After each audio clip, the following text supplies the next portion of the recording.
د پاکستان کرکټ ټیم تاریخي ګټه په استرالیا کې د محمد رضوان چې کوم الفاظ دي هغه راورسېدل. محمد رضوان په نن میچ کې یو غټ ریکارډ په خپل نامه کو. سایم ایوب د میچ نه بعد څه ویلي دي؟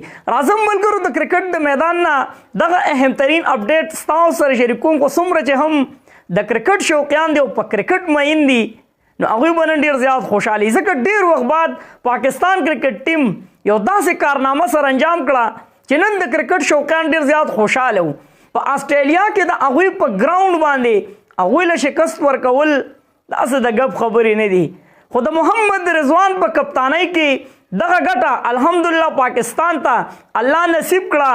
محمد رضوان له به په 100 کې 100 نمبرې د کیپټنسۍ ورکوي. کمنټس لازمي وکړئ.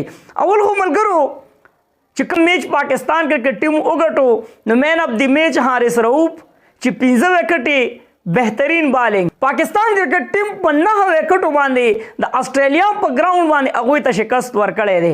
دا ډېره زیاته غټه ګټه ده. صرف یو کس سایم ایوب آوټ شوی و او بابر اعظم او چا عبدالله شفیق دغه ویننګ چې کوم شاټ ته هغه په خپل نامه کو.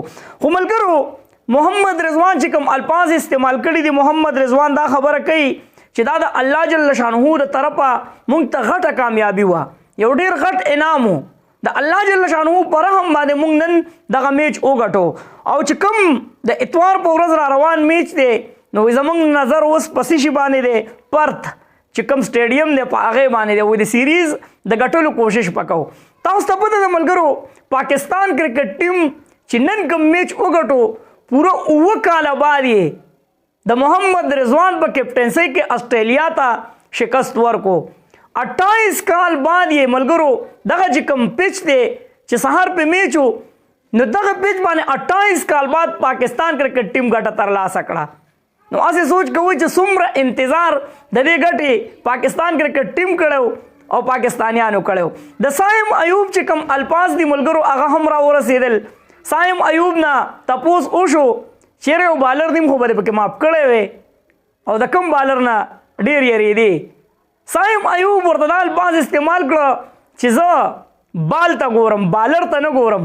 زما په بال باندې نظر وي، که هر یو بالر وي، که هغه میچل سټارز وي، که بیټ کمنز وي، هر یو بالر وي، خو زه بالر ته نه ګورم، زه بال باندې مې نظر وي او هغه بال که د هر یو بالر وي هغه د ګراوند نه بهر وي.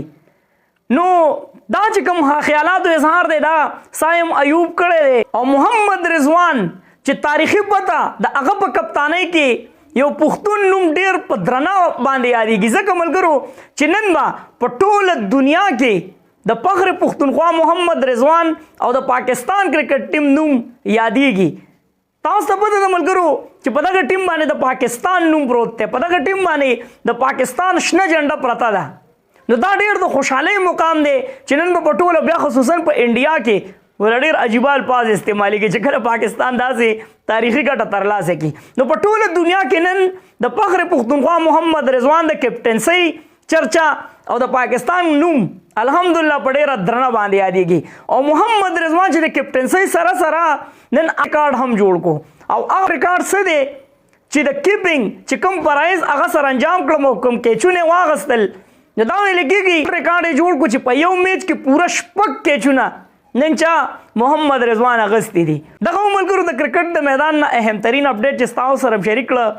نن د کرکټ فینس څومره خوشحاله دي کمنټس لازمي وکړئ. چېرته مې الله خاد آباد او خوشحاله سات اخره کې وواز. پاکستان زنده باد، پاکستانی کرکټ ټیم پاینده باد. تل دی آباد دی زموږ وطن پاکستان دی، مسلمان دی. لوی الله پامان.